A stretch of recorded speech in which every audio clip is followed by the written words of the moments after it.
Maltempo nella Marca, fulmine si abbatte su una palazzina a 3 piani a Vittorio Veneto, scoppia un incendio, muore un 69enne, salve 2 donne lievemente intossicate. Da stasera coprifuoco alle 23, ma resta il rebus delle riaperture, soprattutto in vista dell'ingresso del Veneto in zona bianca, approfondimenti in corso. Altro tema, i vaccini turisti con Zaia che tira dritto. Condannato a 9 anni e 6 mesi Massimo Zen, la guardia giurata che nell'aprile 2017 a Bargon di Vedelago uccise Manuel Maior, giostraio in fuga con 2 complici dopo una serie di furti e sportelli bancomat. Arrestata la banda che terrorizzava i sacerdoti di Mestre Venezia, responsabili di almeno una decina di episodi di furti e rapine nel territorio, tra loro anche una donna con padre e figlio. In carcere per spaccio a 75 anni, percepiva indebitamente da mesi la pensione di cittadinanza, immanente un pluripregiudicato vicino alla Mara del Brenta. Da sabato apertura della Biennale Architettura a Venezia, il padiglione Israele osservato speciale dalle forze dell'ordine per il clima di tensione causato dal nuovo conflitto con la Palestina. A Cortina tutto è pronto per accogliere l'arrivo della 16ª tappa del Giro d'Italia. L'appuntamento del prossimo 24 maggio sarà occasione per proiettare la regina nel panorama dei grandi eventi sportivi e culturali.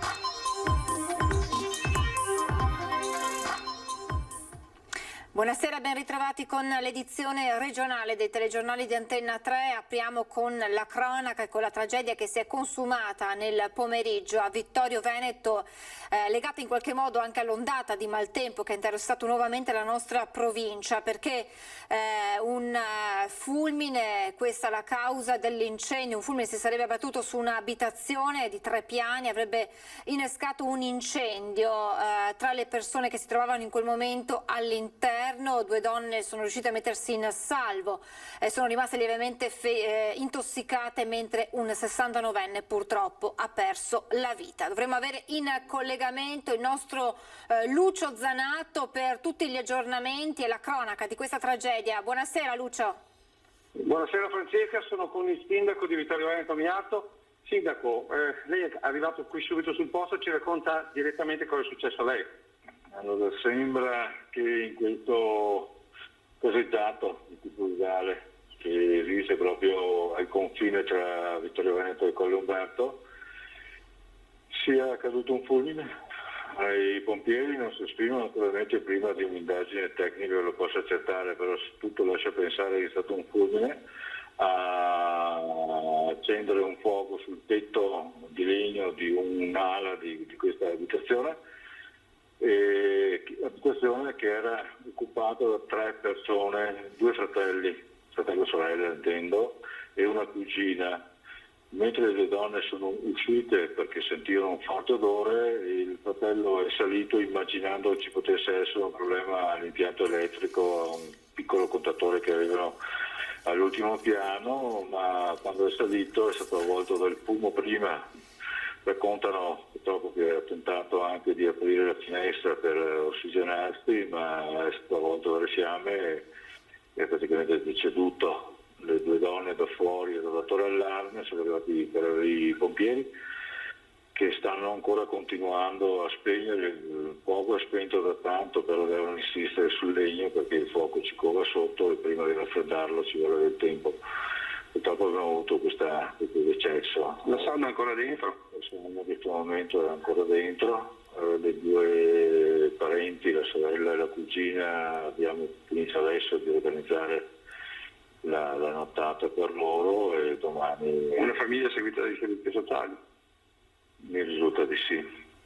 Quindi è anche una situazione un po' particolare che adesso come comune prendete ancora più a cuore. Certamente sì. Devo specificare che mentre la sorella è cittadina mia di Vittorio Veneto, la cugina che conviveva è cittadina di Sarvere, ma comunque ho già avvisato il sindaco di Sarvere che è conscio della cosa e penserà anche lui per la sua cittadinanza. Insomma, siamo qua sul pezzo. Esatto, siete come al solito, i nostri comuni seguono cittadini per cittadini. Hai domande Francesca in diretta qui con il sindaco? Grazie Lucio, grazie a te, grazie anche al sindaco. Se ci saranno ulteriori aggiornamenti chiedici la linea in qualsiasi momento. Grazie Francesca, a voi la linea. Grazie a Lucio Zanato, a Simone Merlo per le immagini che avete visto di copertura di questa diretta, e grazie naturalmente anche al sindaco di Vittorio Veneto che ci ha raccontato la dinamica di quanto accaduto a Vittorio Veneto. Come detto, una tragedia legata al maltempo che si è nuovamente abbattuto sulla Marca Trevigiana per l'ennesima volta in pochi giorni. In particolare una grandinata ha colpito la Pedemontana Trevigiana. In queste immagini tratte dalla pagina Facebook Meteo Bassano e Pedemontana del Grappa, le immagini eloquenti che riguardano i comuni di Combay, Follina, il centro storico di Asolo e ancora Casella d'Asolo e Coste di Maserra, immagini che abbiamo già visto nei giorni scorsi di strade e marciapiedi ricoperti da un manto bianco. In un altro periodo dell'anno si potrebbe pensare ad una nevicata, invece Grandine, eccola qui, Grandine rapportata alle monetine da 2,20 €, vedete, potete capire la grandezza di questi chicchi di Grandine. Naturalmente adesso bisognerà capire, perché sono anche quelle zone interessate da coltivazioni, bisognerà capire quelli che sono danni, eventuali danni portati proprio all'agricoltura, e naturalmente la conta, il bilancio lo si potrà fare solo nelle prossime ore. E adesso veniamo all'emergenza Covid. Da stasera, coprifuoco alle 23, resta però il rebus delle riaperture, soprattutto in vista del 7 giugno, quando il Veneto dovrebbe essere zona bianca. Approfondimenti sono in corso da parte dei governatori, dei presidenti di regione. Altra questione è quella dei vaccini ai turisti, con Zaia che su questo fronte tira dritto.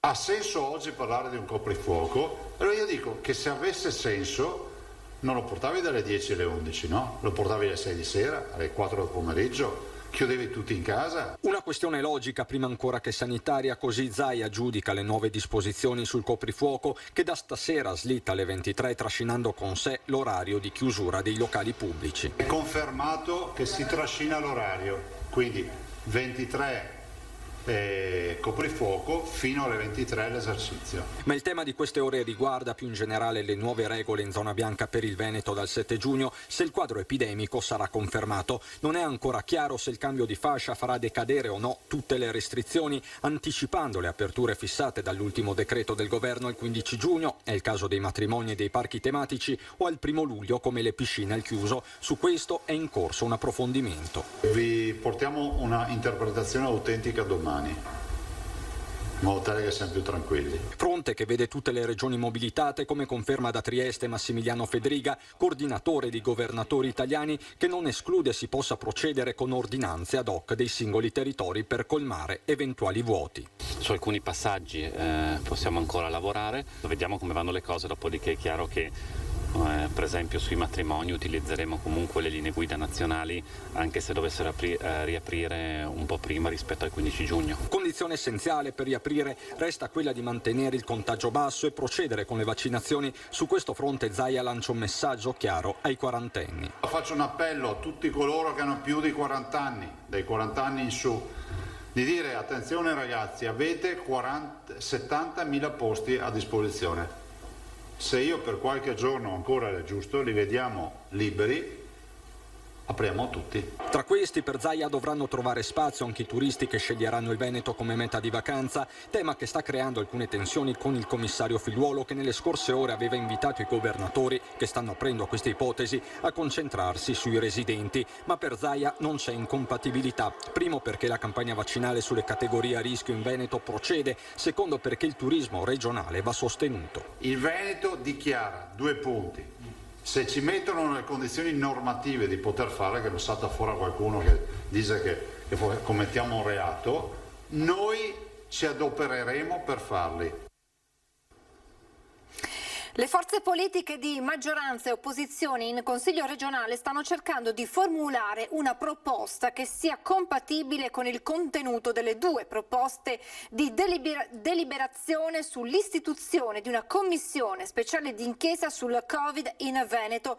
Lo ha dichiarato a margine dei lavori della prima commissione permanente il presidente Luciano Sandonà, spiegando che si sta cercando una formula per far partire i lavori della commissione d'inchiesta, sulla cui istituzione non non c'è disaccordo e per smussare le asperità e predisporre un testo condiviso da presentare poi all'Assemblea. Veniamo adesso alla crisi economica legata all'emergenza pandemica. La manifattura traina la ripresa, a confermarlo i dati del primo trimestre diffusi dagli industriali di Treviso e Padova. A preoccupare è invece il rialzo dei prezzi delle materie prime. C'è qualche più e anche qualche più diciamo pesante, perché insomma abbiamo chiuso il primo trimestre con una bella doppia cifra, quindi un più 11% di produzione industriale, e quindi questo penso sia questo molto importante. Una crescita della produzione, quella del manifatturiero di Treviso e Padova, trascinata soprattutto dall'export più 5,9 e da un ritorno del fatturato interno più 12,5%. Gli ordini in Italia e oltre confine sono infatti cresciuti di quasi il 19%, un quadro di ritorno alla normalità e quindi ai livelli industriali pre-Covid, su cui grava però il rialzo dei prezzi delle materie prime. È un tema sicuramente difficile da affrontare e chiaramente a chi è andata addirittura peggio anche degli shortage, quindi il non arrivare delle materie prime o semilavorati, e quindi dover anche in alcuni casi fermare la produzione, che in un contesto del genere, dove il portafoglio ordini è un portafoglio ordini che sta crescendo, è un rallentare la ripresa e un mettere in difficoltà le aziende. Prevale però la fiducia, soprattutto se si guarda al ritorno del Veneto in bianco e più in generale a una campagna vaccinale che procede non solo in Italia ma in tutti i principali mercati di riferimento, Stati Uniti in primis. Incoraggianti anche i dati sull'occupazione, con un più 1,3% nel trimestre e prospettive di tenuta e ripartenza nei prossimi 6 mesi. Bene anche la prospettiva del PNR, partita che per Assindustria deve poggiare su infrastrutture, transizione ecologica e 4.0, ma prima resta il problema di sempre. Deve esserci anche però una transizione burocratica e normativa che deve essere snellita, perché sennò al 2026 con tutte quelle cose da fare non ci arriviamo. Torniamo alla cronaca. 9 anni e 6 mesi è la condanna inflitta oggi con il rito abbreviato a Massimo Zenna, la guardia giurata che il 22 aprile del 2017 a Barcon di Vedelago, in provincia di Treviso, uccise Manuel Maior, 36, giostraio, in fuga con 2 complici dopo una serie di colpi a sportelli bancomat. Confermata quindi l'ipotesi della procura di omicidio volontario, anche se la richiesta dell'accusa era di 14 anni. Il Ranger è stato anche condannato al versamento di una provvisionale immediatamente esecutiva di 180.000 euro. Rinviati a giudizio invece Manuel Cancarello, 45 anni, e Cristian Lizzero, 46, entrambi residenti a Paese, i 2 colleghi di Zenna accusati a vario titolo di favoreggiamento e interferenza nelle comunicazioni dell'Arma dei Carabinieri. È arrestata la banda che terrorizzava i preti di Mestre e Venezia e responsabile di almeno una decina di episodi di furti e rapine nel territorio, tra loro anche una donna con padre e figlio. All'alba il blitz della polizia con i 4 arrestati, tutti italiani, sono Jonathan Causin, 39 anni, e il figlio Nadir di 20, Roberta Gavagnin, 40 anni, Tiziano Silan, 58 anni. Era la banda in cerca delle casseforti, divenuta l'incubo dei preti, terrorizzati dai continui assalti nelle canoniche. Banda che in piena notte aveva anche minacciato di morte un prelato mestrino 70enne di Carpenedo. Nel mirino dei banditi, che agivano anche da singolo, in coppia, non sempre in 4, anche le case alloggio di Don Armando Trevisiol, con l'intrusione nella RSA di via Marsara 5 a Mestre, rimediando un bottino di 1.400 euro. Centro Don Vecchio sostanzialmente, in quel caso parliamo del taglio della cassaforte attraverso lo strumento meccanico del flex, mentre l'episodio più grave è sicuramente quello relativo ad una rapina aggravata che è stata portata a termine nottetempo all'interno di una canonica. Una decina i furti di cui sono accusati, tra cui anche in appartamento, con il furto in un ristorante pizzeria di Jesolo, con l'asporto dalla divelta cassaforte di 30.000 euro in contanti, e la tentata rapina in piena notte sventata da 2 dipendenti in un'azienda di termoimpianti di Marghera. Le indagini partite a maggio dell'anno scorso per i ripetuti assalti della banda anche alle macchinette di bibite e bevande tra Mestre e Venezia, stazione dei treni. Tengo a sottolineare che l'attività di indagine diretta dalla Procura della Repubblica di Venezia ha consentito di raggiungere gravi indizi di colpevolezza in ordine ai fatti reato per i quali le persone poi sono state tratte in arresto stamattina. Indagine ancora in corso per capire l'origine di altri furti e rapine, anche recenti, ed eventuali altri componenti della pericolosa banda di Predoni. Arrestato per spaccio a 75 anni dai carabinieri di Mestre, percepiva indebitamente da mesi la pensione di cittadinanza. Nuova denuncia dei carabinieri. In manette un pluripregiudicato vicino alla Mala del Brenta. È stato trovato in possesso di 160 grammi di cocaina in un unico sasso, verosimilmente pronta allo spaccio in quartiere Piave. Per l'uomo, un pluripregiudicato di 75 anni, vicino agli ambienti della Mala del Brenta, fermato dai carabinieri a bordo della sua automobile nel centro di Mestre, si sono aperte le porte del carcere. Da una seguente verifica fiscale e documentale è inoltre emerso che l'arrestato percepiva indebitamente la pensione di cittadinanza dal novembre del 2020.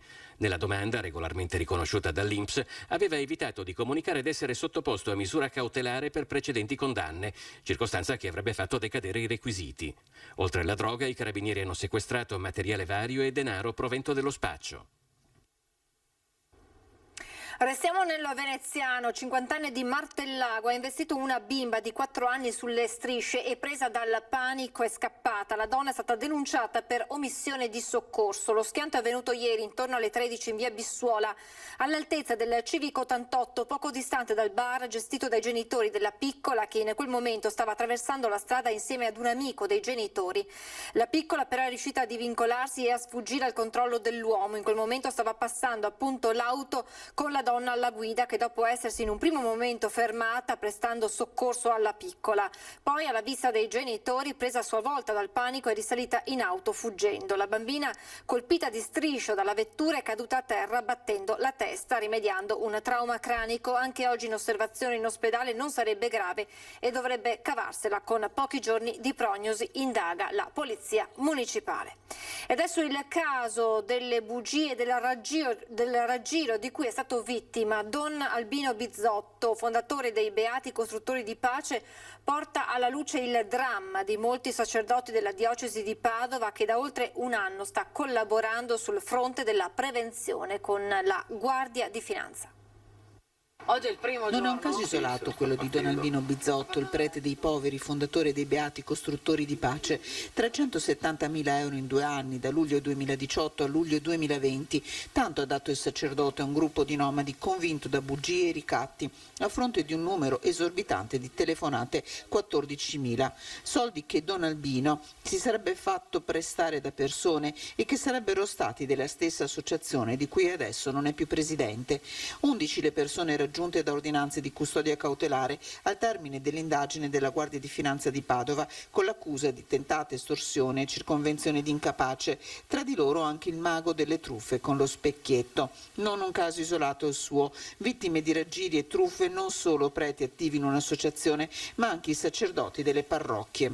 Siamo stati raggirati per somme molto alte e questo ci preoccupa. Ci preoccupa perché ovviamente qualcuno se ne approfitta e qualcuno ci rimette, e in genere a rimettere ci sono le persone anche deboli e fragili, come possono essere i preti più anziani. È brutto questo. Le indagini della Guardia di Finanza hanno portato a ipotizzare almeno 1.800.000 euro di ammontare di cifre legate a truffe. Da 1 anno e mezzo la diocesi di Padova è al lavoro in stretta sinergia con la Guardia di Finanza. I parroci vanno sostenuti e aiutati a capire quando qualcuno si sta approfittando di loro. Vanno anche aiutati a non sentirsi soli e a condividere le decisioni.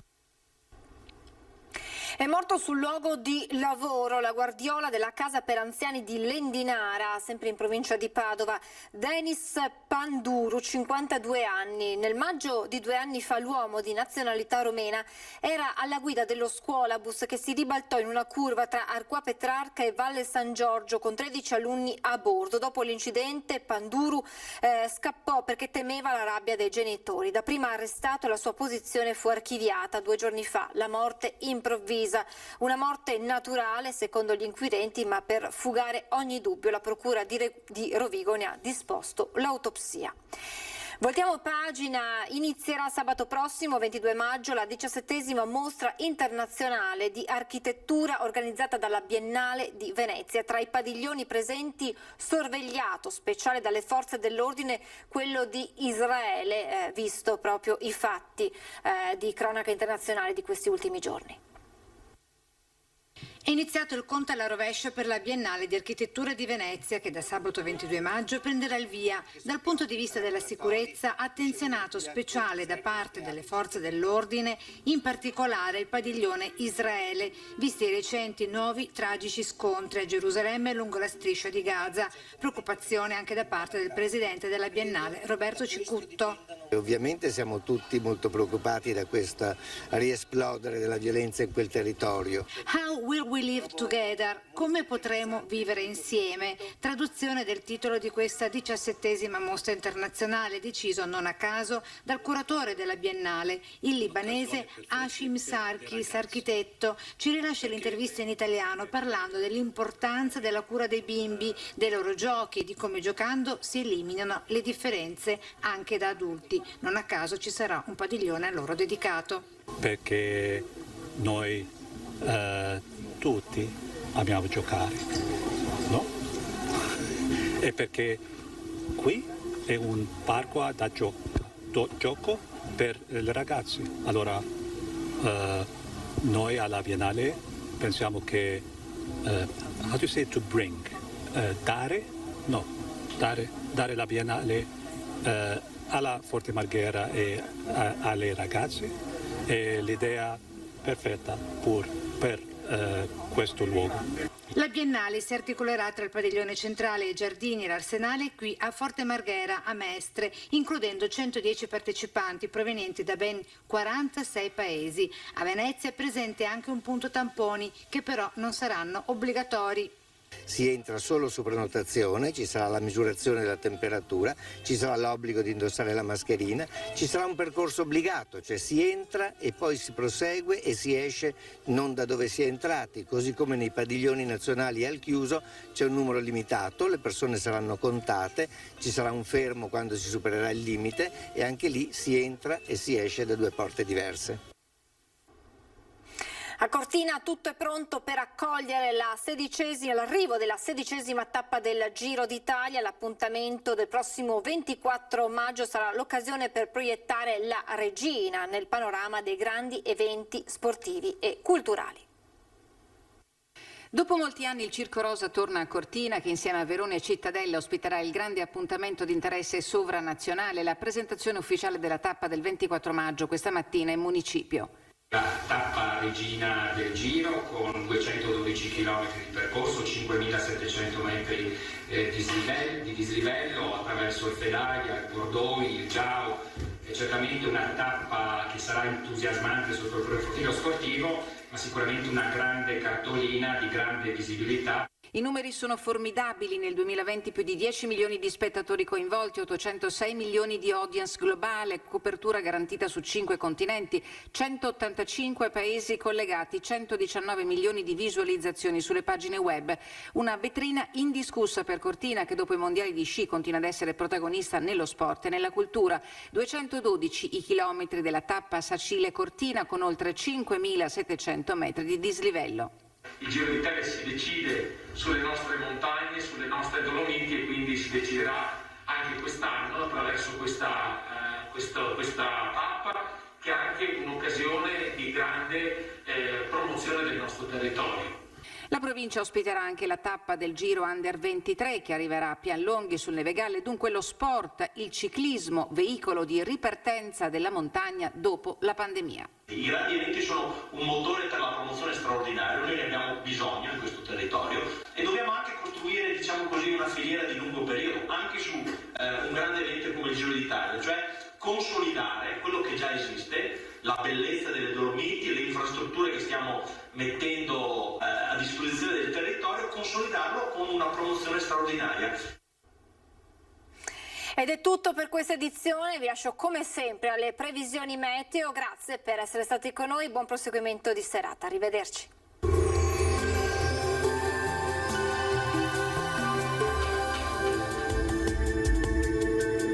Benvenuti ad un nuovo aggiornamento meteo.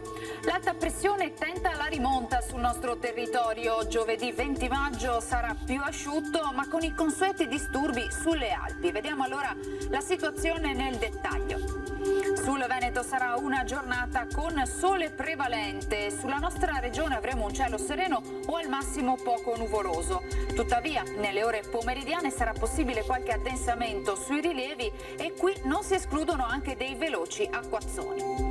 Temperature stazionarie minime comprese tra 6 e 13 gradi, valori massimi oscillanti invece tra i 17 e i 23 gradi all'incirca. Ci spostiamo ora sul Friuli Venezia Giulia, anche qui ampio soleggiamento, quantomeno inizialmente, a seguire locali temporali sui monti. Temperature minime tra 6 e 11 gradi, massime sui 19-21 gradi. Infine, poche novità sul Trentino Alto Adige, soleggiato ovunque, solo con qualche occasionale annuvolamento. Temperature minime intorno ai 5-7 gradi, massime infine sui 22 gradi. Dal meteo di Antena 3 per ora è tutto, grazie per l'attenzione e arrivederci.